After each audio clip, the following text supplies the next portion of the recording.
Hey everyone, welcome to the 14th episode of the Daily Fantasy Sports Roundtable brought to you by FantasyLabs. I'm Matthew Freedman, Matt F. the Oracle. Last week we discussed the NFL draft because hashtag football.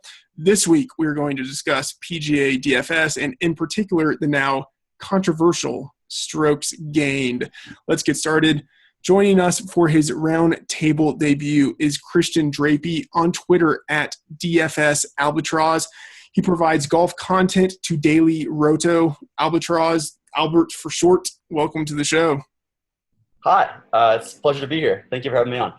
Yeah, it's great to have you on. We've been looking forward to this for a while, so it's finally nice to see the face.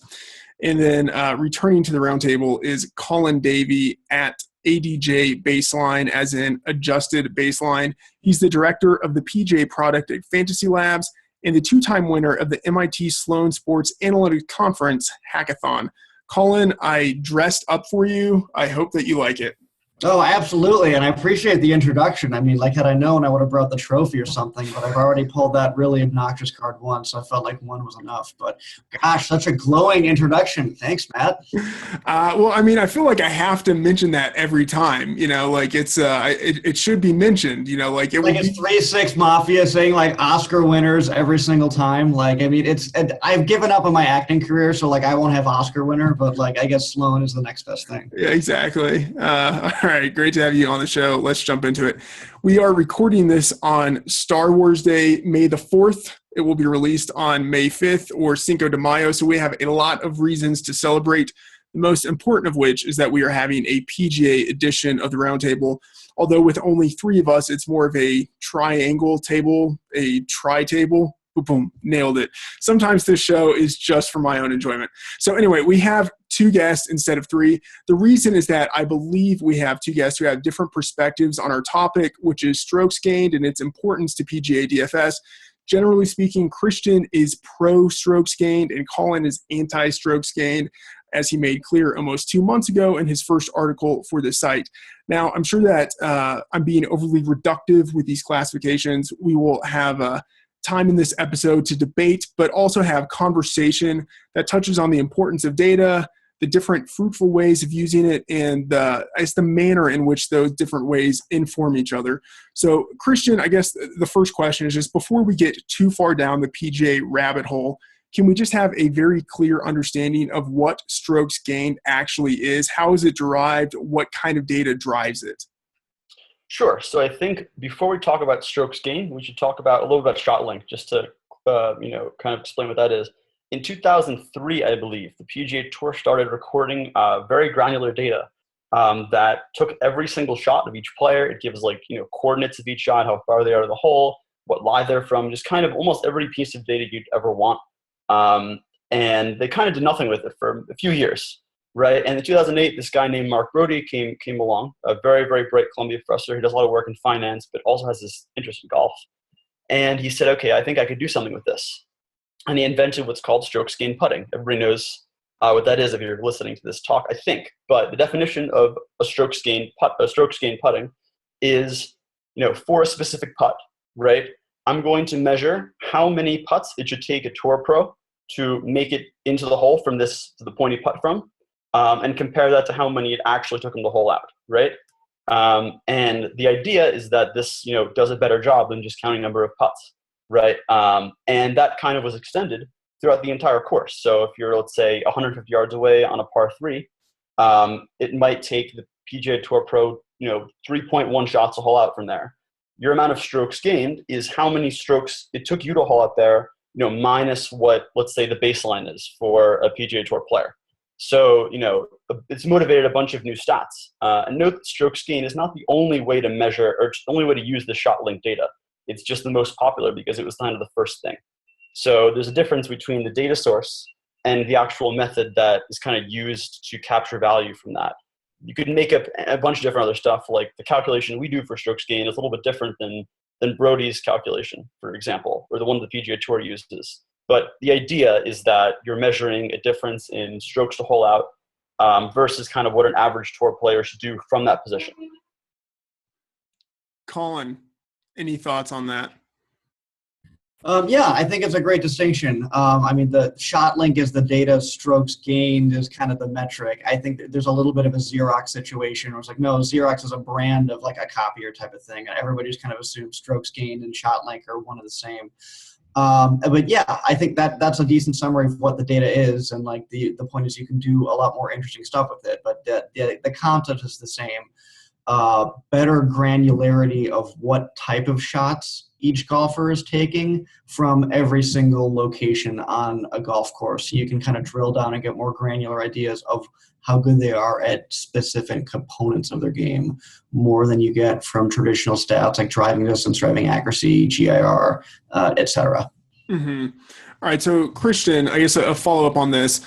How do people specifically use strokes gained? So fans, analysts, golfers on the one side, and then I imagine also DFS players on the other side.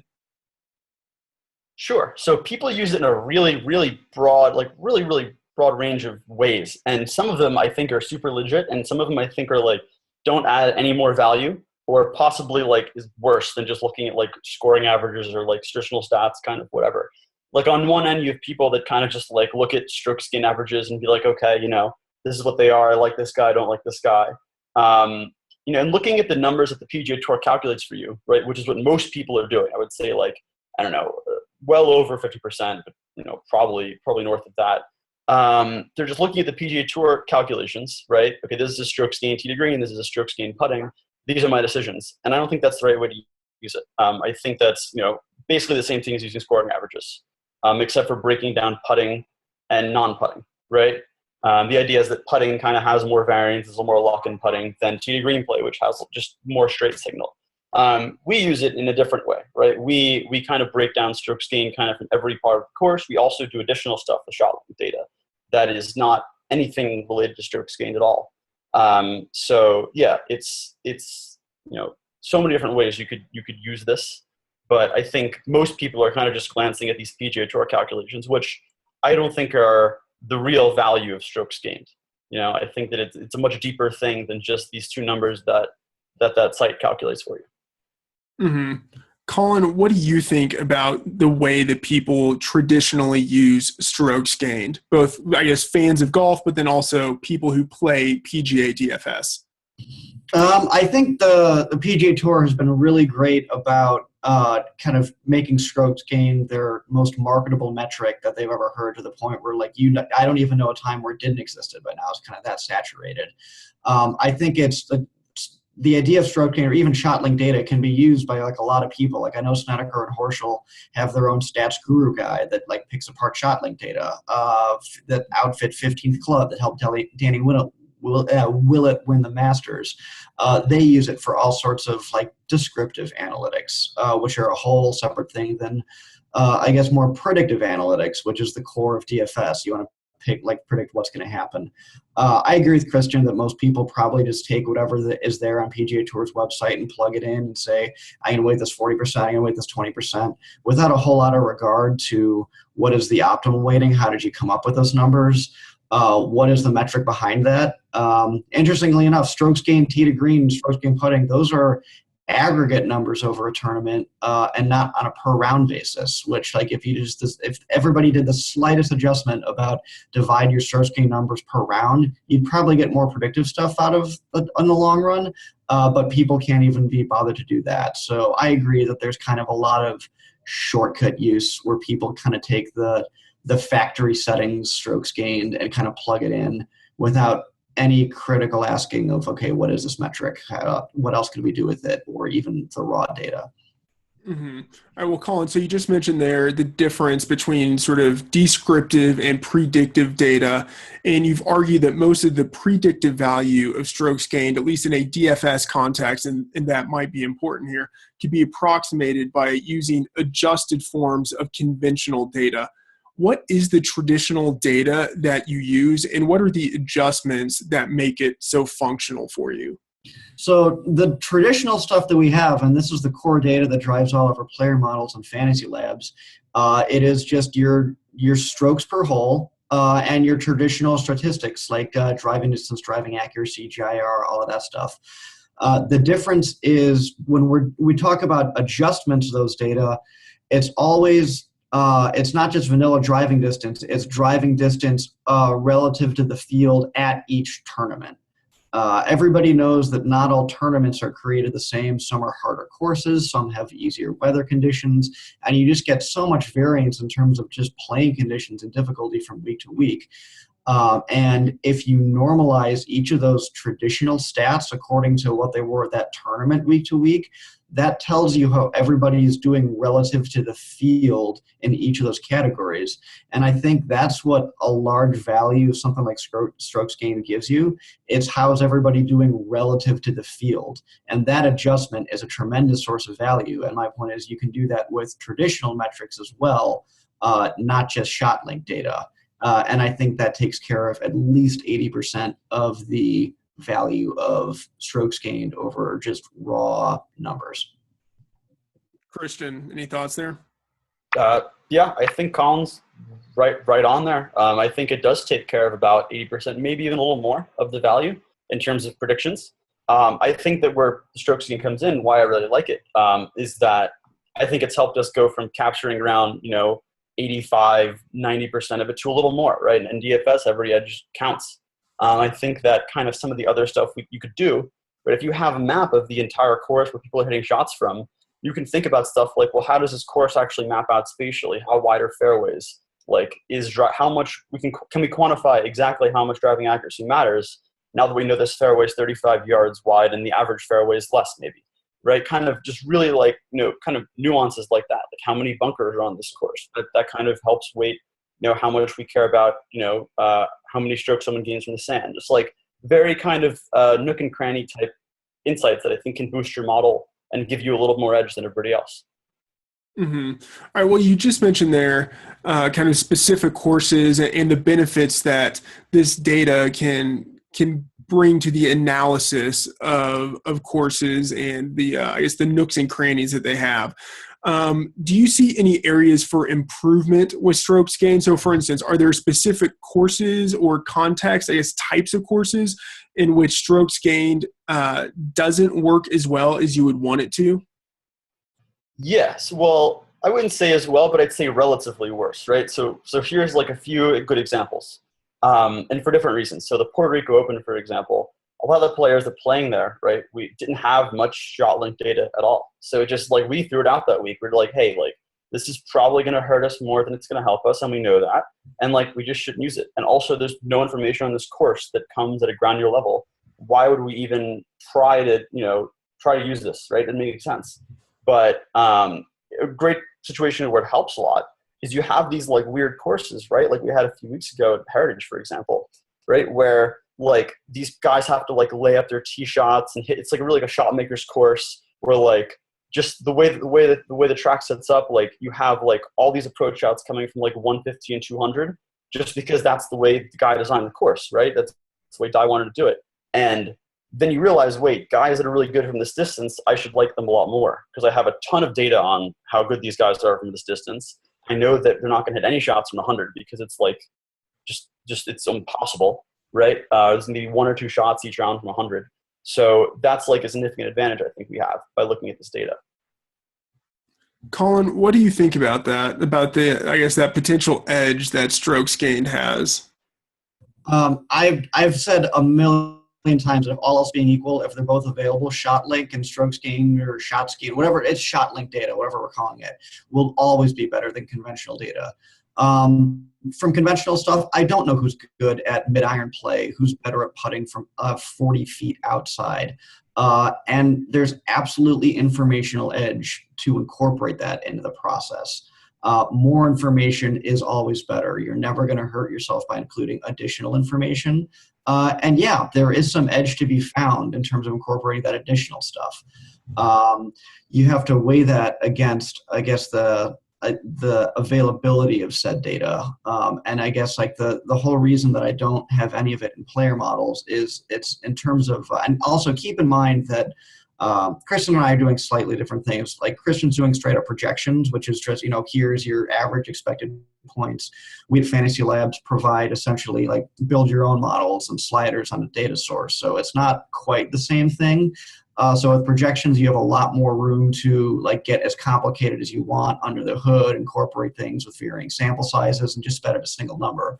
So I had to make more decision of, do I want to include this data, and what edge do I think it'll give me? What granularity, additional granularity, will it provide that proper adjustments won't?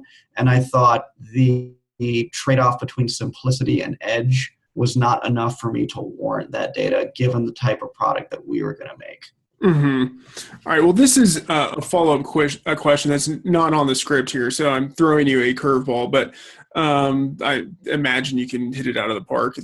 So the question is, if you weren't building a model that is adjustable for a lot of people, but you were building your own personal model and you could put in whatever you wanted, how would you construct it?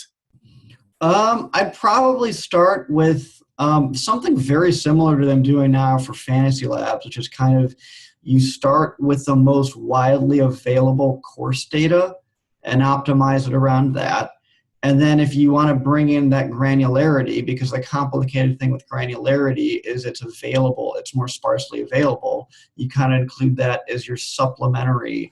Okay, sometimes I'll have this information, sometimes I don't. When I do have this information, what adjustments can I make accordingly? So I would include all of it, but I think I would probably I would still start from traditional data, just because there are so many people playing on non-shot link courses. Okay, so I guess a quick follow-up question here, and then I want to get back to Christian on this. But so you say that there are so many people playing on non-shot link courses, but that number probably still isn't. I mean, it's probably around like what, 25% or something like that. I mean, we quantified it in an article actually a while back. It's something like 25 to 33% have significant gaps in their shot link like data. Okay. Shot link ratio of like what they play. Okay, so it's substantial, but it's not a majority. I guess my question would be, why wouldn't you start with shot link data when it's I guess superior, not in terms of its reach, but just in terms of the depth that it goes, and then supplement with the other type of data that's conventional and that you can make adjustments to?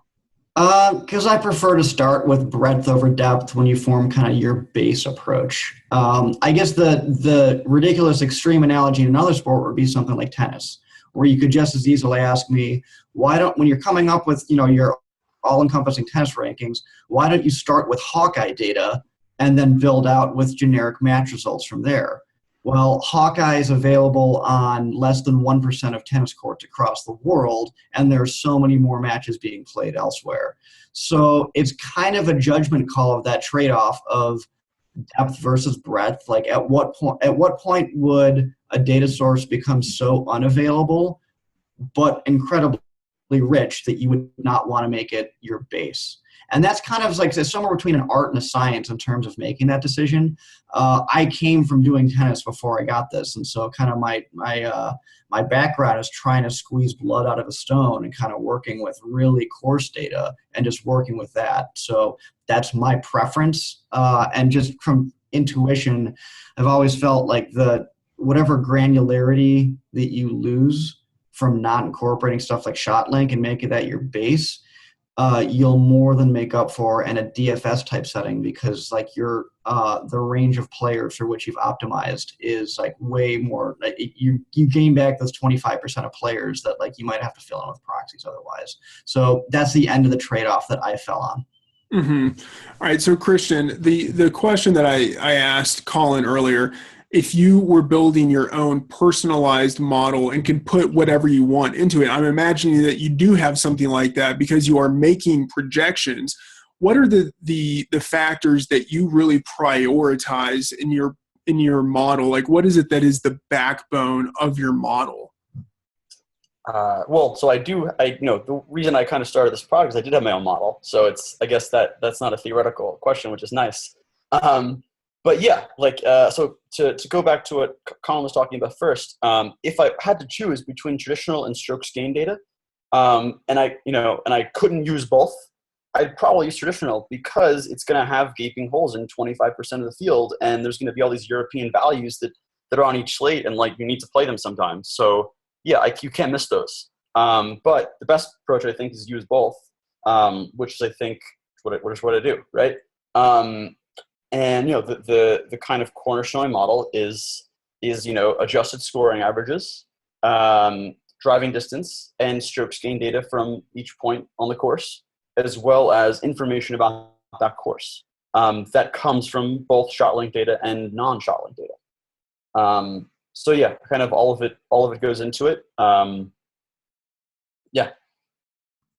All right. Well, it's a follow-up question on this. You had mentioned right there using course data in your model. How important do you think that course data is? And I know that this isn't directly to do with strokes gained, but I think it touches on this and informs it in some way. How important do you think course data is?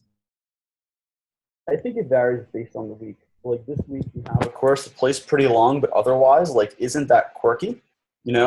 Like there's some hard holes, there's some easy holes, right? There's a lot of variance within holes, but it's not necessarily really quirky. Like RBC Heritage, the course is really quirky, right? So there it helps a lot more than it would this week. And so really it just varies based on there are a few holes where if you're like a really, really accurate driver, you're going to be fine. But if you're like Andrew Loop, like you're going to have a really, really tough time putting the ball in play here because you're just not very straight off the tee. And so like those like really, really, really fine decisions, right, that can like help you totally fade a player that might look on paper great. Andrew Loop never looks on paper great, to be clear, but it can help you a lot. And it's just so dependent on the course because most courses are by definition are going to be pretty average, and they're just there's not going to be that much of an edge by looking at that. But when you have these one-off really, really odd tracks, it can help you a lot, I think. Mm-hmm. So more at the extremes. Colin, do you have any thoughts on that? Yeah, I think the question in general is, how much does course fit matter? That's what I came around to actually, where, what stats matter and to what degree. I think that it's roughly analogous to something like defense versus position in basketball, where it's like kind of that extra like 5 to 10% like add-on plus or minus adjustments to each golfer. I will say that, if you listen to our weekly PGA podcast, we talk about course fit all the time. And even with proper adjusted sets, you can still derive a lot of that, like what's quirky, what pays off here, what are the best playing styles for each course from conventional data. I honestly know about just as well. I'm sure that like all else being equal, if you know that mid-iron play is specifically really good some week versus like just, GIR kind of general like ball striker type metrics, you maybe get that a little bit more. But I think you can take care of at least 80%, if not more, of that course fit type stuff with properly adjusted conventional data. And the more information that you have using those traditional stuff, like Eurotour and Web.com are still pretty good about collecting those player stat types. That's just kind of my philosophy. I'd rather know everything I can at a course level about golfers to kind of plug those into course fit rather than derive the granular stuff when it may not be available. Mm-hmm. All right. So Christian, going back to the model that you have, you said course fit was important and then various conventional or traditional data and then strokes gained. Let's say like an average course where maybe, like it plays normal and there may be 25% of the golfers who don't have a sort of full data set because they play in other tournaments in Europe or Asia or wherever. How important in that general situation is strokes gained to your model? Well, so one of the great kind of things you could do, a huge field of stats, a subfield of stats rather. Well, as you do this, and Colin had a great post on this actually maybe a month back. It was kind of the second post out of the strokes gain series, I think, based on imputing strokes gain from traditional stats. And he did that really, really, I thought the idea of it was great. And we do a lot of that stuff in-house. So you can then say, okay, I have some traditional stats and I have a little bit of shot length data on this person. How can I take a guess at refining his shot length data based on what I've observed traditionally, right? Just basically using basic stats, right? Or sometimes more complicated stuff, but they both work pretty well. So to get back to the question, I think that for those 25% of people, it takes those from like gaping holes in data to like you can be kind of confident that you have good values, and it's not going to make your model totally spew out wrong answers. So yeah, like the imputation aspect, which is kind of what this field of stats is concerned with, really helps to get that 25% close, because then you can kind of use your your more granular framework to possibly get some better predictive performance. Mm-hmm. Yeah, and Colin, I remember that article. It was a great one. Can you talk more about the process of kind of the correlation there between traditional data and strokes gained, and also something like what Christian kind of mentioned, the idea of being able to intuit a little bit of what the strokes gained data might be if it existed for these players based on the traditional statistics that you have? Yeah, so the original article I did was basically like, all right, let's take a look at a couple tournaments where we have both ShotLink and traditional data. You adjust their traditional data, and do a little bit of adjustment to strokes gain type data because they're aggregate values and not per round. So once you kind of get everything on the same playing field, you say, all I'm going to do is I'm going to try to predict how well can I just like predict essentially strokes gained tee to green as a function of my traditional stats. There are better ways that Kristen's alluding to kind of impute that. That's kind of the whole, like, imputation is its own science, like you said. But I just took it was one of the more cruder methods in terms of like, all right, just try to predict each one of like the advanced stats in terms of the cruder stats and see how close we can get. For like tee to green, I got like 80%. For putting, I got something like 70%, maybe 68%.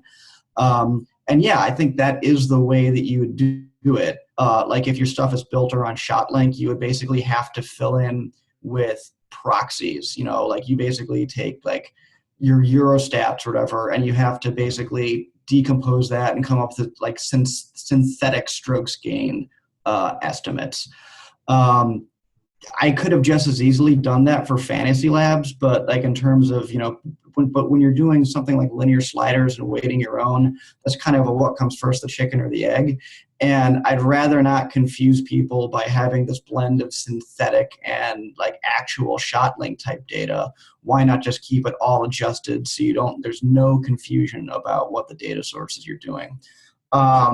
Just kind of from doing previous imputation work as well, I've always been a little bit skeptical in terms of like the accuracy of those proxies, because like it's easy enough to take those guesses when you have both of the data lined up. You have ShotLink, you have traditional, right? The problem is like maybe there's stuff that is specific to Euro and Web tours that is like, it's almost like there's a bias in like if you treat like PGA as your training set, you're going to have biases in these outside PGA stuff that you're not aware of. And because ShotLink isn't there, you have no idea what the bias is. So I think your potential to be a lot more wildly off in those proxies is way more exaggerated when you have no clue.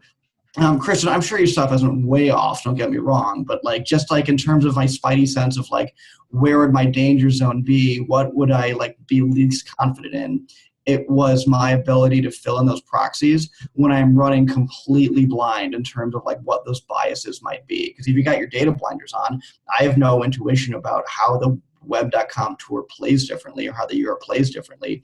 I have to go with strict data sense. And it just like I was way too nervous about the accuracy of whatever imputation method I can come up with. And that error definitely is magnified. Like the more granular you get in the metrics you derive from ShotLink data, the greater your potential for error is. And it's just a minefield that I didn't feel like was worth introducing into player models, or even in projections for that matter. So I guess here would be a question for really either one of you, and I don't really know if there's an answer to this, but so the issue that Colin was addressing there was that with I guess sort of the test set of your American courses, maybe it wouldn't sort of convert exactly to your Euro courses. My question would be like, could you look at, and this is maybe more of like a sort of like film thing if we were thinking of like the football analogy, but could you like look at the actual courses themselves and then see like the courses in the United States to which they are most analogous, and then be able to maybe create a little more safety in your, I guess, projections of what strokes gained might be? Either one of you? Yeah, I do it maybe. I like the film analogy, by the way. That definitely made me get it. The question, but I do agree with kind of everything Colin said about how the more granular you get, the more sensitive you are to blowups, right? And I agree with that. And kind of that motivated building kind of an entire internal tool for me and my partner, my business partner on this. That lets us kind of eye check stuff, right? Because we know that if we're going to look at just pure data, right? As Colin said, like you can't get all the answers from it sometimes just because it wasn't collected, right? The data, like literally, events happen in the world, and data wasn't collected as granularly as you'd like. So we'd say, okay, well, where's this projection coming from? Okay, I say that they're going to take on this course maybe 5 shots from 150 per round. Right. And this guy on the Euro Tour, my imputation said that he gains, let's say a 20th of a stroke from that distance on average. And that's blowing up the projection because he's really like not good at, let's say, mid-iron play. I just know that maybe, or like I've seen him, I've just, you kind of know that he's not as good as that with his mid-irons. Right. You then say, okay, this is a wrong number. Let me fix it, right? So it risks being a little manual, but I'm willing to make that trade-off for accuracy and, more importantly, robustness. Mm-hmm. All right. So I think something that gets lost in the conversation is the distinction between PGA and PGA DFS and the extent to which DFS conventions, so pricing, payout structure, the percentage of lineups in which different golfers are rostered, things like that, the extent to which those different conventions can impact the decisions that we make, and really the maybe the different ways in which we could or should evaluate PGA performance. Christian, let's start with you. How do you incorporate those different DFS ideas into the way that you analyze golf data? And you are on mute right now. Yeah, I was on mute.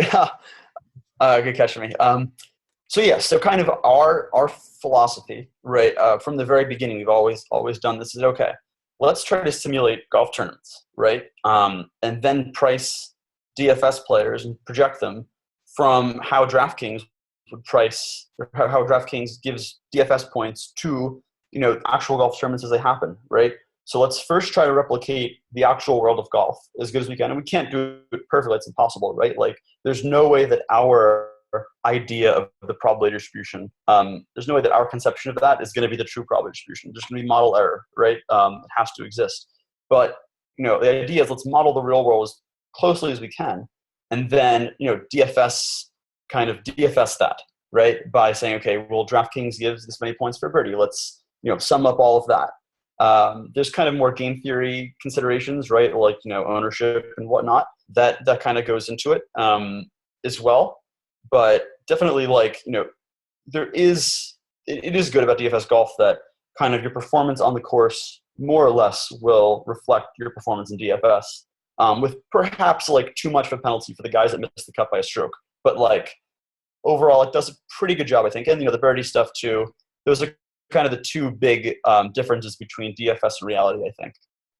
Plus any ownership considerations for tournaments. Mm-hmm. Colin, any thoughts on this? I mean, yeah, I think everybody that kind of goes the projection route, kind of takes if you're just trying to predict outcomes, especially if you want to make a model that is robust to any other scoring system. I mean, everyone kind of says okay, let's not optimize around points. Let's optimize around outcomes. We're just trying to predict what could happen. Every single thing, birdies or finishing points or whatever, that could vary from site to site as far as what that's worth. And so, yeah, I think it is like, it's a general good approach to just like, all right, figure out the probability of events and we'll figure out how that happens. I think the other thing that is shocking to me in PGA is how price insensitive that people are. Just like I've talked a lot about this in podcasts and stuff, but like most of the times when my rosters shake out, I'm almost never rostering top guys because they're so incredibly expensive. And so like I think that what gets lost is like really asking yourself, what is my fair price for every single golfer or I take them? And that's kind of discussed. You know, you maybe hear smitterings of value and like, oh, this is a value play or something like that. But I really think there's still a disconnect between people's conception of like, you know, how good a golfer is and how many DraftKings points they'll score and what I would pay for all of them, which is the central, putting those three together is a central question of DFS for any sport. Right. Okay, well, let's set aside the strokes gained versus conventional data conversation for a minute. Are there any other ways that people analyze PGA and or PGA DFS that you think are problematic, Colin? Yeah, I actually just wrote an article about this week, and I continue it going forward. And it's I think people throw around stats or metrics or approaches all the time where they say this is important, and they're not tested for their predictive ability of future outcomes. I mean, Christian and I were just talking about this a while back, like as a hypothetical. Is there such thing as a wind specialist? Someone who plays particularly well in windy conditions. And you will find people that will have played better or worse in the past, but that's not necessarily indicative about will that under or over performance continue in the future. I'd like to think of, I treat wind as roughly like imagine a randomness fairy that just like comes over your ball and hurts you and helps you from time to time. And if you know that wind is completely random, you know that some people, like, because of the wind, will do better or for worse. But like, if someone has happened to flip heads 7 times in a row, I wouldn't call them a head specialist. And like, you could count on that heads coming up 55% of the time going forward. That's the Warren Buffett coin flipping fallacy kind of incarnate. So I think people could stand to do a lot more back testing of, is my stat predictive of the future, or is there some randomness going on? Christian. Oh, I absolutely agree with that. And I think that, yeah, like that was a fabulous article you wrote. And back on the win stuff, I mean, there's some like possibly legitimate claims that people have. I'm on, kind of full line with you here, but it's like, oh, well, this guy grew up in Texas and he played win every day. But like, I think that the professionals, I think that they should just be able to know how to like shape their shots in the wind and whatnot. Yeah, absolutely. No, I think I'm open to the idea. There are probably wind specialists out there who do play better, but like, since there's so much randomness involved anyway, that it's so hard to tease out who those actually are. I think that'd be a more subjective knowledge type of thing. I don't know how you feel. Yeah, I'm on the same page with that and with course history, right? I think those are two very, very similar things. It's like, yeah, maybe there is someone who like randomly is better here by like 0.3 shots per round than he would be otherwise pricing everything else. But like, there's no way we're going to be able to observe that in the samples we have. It's like any model you make is not going to be able to pick that up if you have a reasonable Occam's razor abiding kind of model. That actually, I may just straight up disagree with you on. Like, I remember you're actually a course history. For what it's worth, like I did the same back test. I guess like it depends on how you approach course history, but I've definitely I incorporate it into my procedure. I think the idea that if someone does historically better at that, it's like how many times would they have to overperform before you as a modeler would say, okay, maybe it's me that's missing something and maybe not the model. I think Jordan Spieth is going to be the greatest test of that at the Masters going forward. Like, yeah, it's a small sample, but like at what point, like, and the weird thing of Spieth is he doesn't fit any of the like key stats that normally lead to success there. Like it's set up for bombers and like really well. And yet he's got a 2-1-2 on his record. I don't know what I think course history basically says we don't know what we're picking up, but you can weight it to some degree and it will be predictive in the future. That is a stat that I actually believe in. So I mean, you got your approach. I get where you're coming from, but that in theory you should be able to come at that organically, saying like, even if I weight it like, 2%, it doesn't add anything. I have it at a weight that helps and has done all the predictive tests. So I mean, people can disagree. Sure. I mean, I'm just curious here because I want to, because I know you're somebody who actually would have went and back tested it, unlike many people that like to talk about this stuff. Oh yeah, I back tested it. Picking your brain here. Like, out of like, what's your like ballpark for, let's say, how many strokes of like, in let's call it hidden edge that Spieth might have at the Masters? Like, do you think it's a stroke around in terms of like non-course fit, non-skill, like all the other things? Let's say Masters magic. I don't know what you want to call it, but things we're just not picking up in data at all. Like, how many strokes per round do you think that is? I'm just curious. I mean, it depends on what their course history is, right? I mean, like, because some people way overperform, some people underperform. But in terms of like, what is it's like, how do I weight it relative to other factors? I would ballpark it at roughly half of course fit. And course fit is separate than course history. I think for everyone listening at home, course fit is like what type of golfer generally does do well. Course history is how is this golfer done specifically at this course. There is a lot of overlap between them generally, but I think they are distinct concepts. But yeah, I put course history at roughly half the weight of course fit. Well, sure. Instead of talking about weight, I think we can assume that golf rounds are roughly normally distributed in terms of score to par, right? Like, probably, right? Like, so what do you think like the additional, let's say, mean shift would be? Just so I can get an idea of, let's say, what you maybe back test or I don't know. Yeah, like how many strokes per round would like a really great course fit give you? Course history, let's say. Would a really good course history give you? Like, I actually never look at it in terms of stroke per round. It's always like internal metrics and stuff like that. But like, yeah, I could say like, I would believe in like, I think Phil Mickelson this week, he has some of the best course history I've ever seen. Incredible. I would be comfortable giving him a stroke a round, if not more, at least. Okay. I could go up to 1.5 maybe. So wow. Okay, that's those edge cases. Like, I believe in it, dude. Like, I don't know what to tell you other than like I look right at it and I came at it not wanting to believe it, but like, yeah, it's there. No, I mean, I have respect for I came into it with skepticism and I tried to find disconfirming evidence and I couldn't. I respect that route. And like, I've also kind of done my tests and I'll have to do more of them. I plan on writing kind of an article about this in the future for Daily Roto. I've been lazy recently, but okay, that's like a stroke and a half. Like, if that was true, then we probably would see it in data, right? Like with someone like Phil or with Spieth the next 20 years at the Masters, right? Like that's like a legit, like that would come through. Yeah, and I think that and I had this happen to me in other sports too, is sometimes it's a matter of how you quantify course history. Like with the stuff I do for NASCAR on the side too, I couldn't get track type to fit because that's kind of like some people do better on like steep versus oval versus flat and stuff like that. And I couldn't get it to improve out of sample forever, but like once you change your approach and how I measured track fit in terms of like over under performance, I started to be able to apply it a little bit more. So sometimes it's just a matter of how you measure course history. I think that, I'm sure you got like decent metrics as far as like how do you measure over under performance and all that stuff.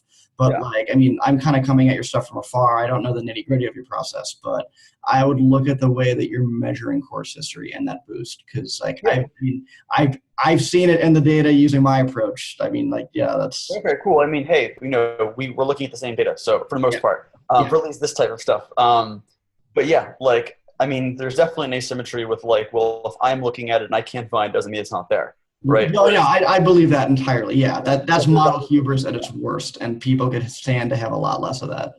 Of course, yeah. It's like, well, if you look for it and you do find it, then it's there. But the reverse doesn't apply. So that's good. That's something I'll know. But yeah. I will try to like quantify that number because I'm really into thinking about things in terms of strokes per round or even strokes per hole. Like, what are you gaining? Or like does he have hole history? Like, I don't know. That's interesting to me too, right? Because I think looking at hole by hole is more valuable than of course, anyways. All right, well, good stuff. And one of the things I actually love about this is that even if there is a metric that is predictive, it still is always in relation to how the DFS players at any given time value the narrative surrounding that metric. So even if there is a metric that is predictive, people could still be overvaluing it much more than they should. So I really always kind of like the way that those two different types of analyses have to, I guess, converse in order for someone to have like a proper approach of the market of DFS. Guys, let's go around the triable one more time. Final words of wisdom. Christian, what do you have? Oh, final words of wisdom. I guess I just talk now. This is pretty cool. Yeah, just go for it. Free flow. Let's see. All right. I would say that whatever you do, like kind of whatever take you have on any of these things we've talked about, I think the most important thing is kind of looking at the rawest data you can yourself and making decisions based on that and not what other people tell you, including me, including you both. Like, just if you're looking at it kind of yourself, you know exactly what's being included in the calculation and what's not. Whereas if you're listening to somebody else, you have no idea kind of how they're treating the data and what ways that might bias it or in what ways, you know. So I would say definitely like just look at yourself as much as possible with guidance from other people, but really like, you know, own your own process, I guess. Mm-hmm. Well, I definitely agree with you that people should not be paying attention to what I say. Colin, final words of wisdom. Oh, I disagree with you both. You guys should just do what I say at all times. I think I agree with everything Christian said. Like, obviously, take your own process into account. But the reason why I think this podcast is so great is because you should also not be afraid to put yourself out there and be wrong and be open to like criticism of your approach. I think you only get smarter. Like you're never going to get better when you think you're the greatest thing since sliced bread. You should always want to have yourself accountable to other people and be like open to and willing to change your prior beliefs. I did it at least like 7 times, like when I was kind of building my golf approach. I continue to refine it when I talk with Pete and Brian every week on our podcast. So, and it's not a bad thing. It's just like, it's as long as you stay intellectually curious and are kind of willing to keep an open mind and be like willing to be held accountable by other people, you're going to be fine.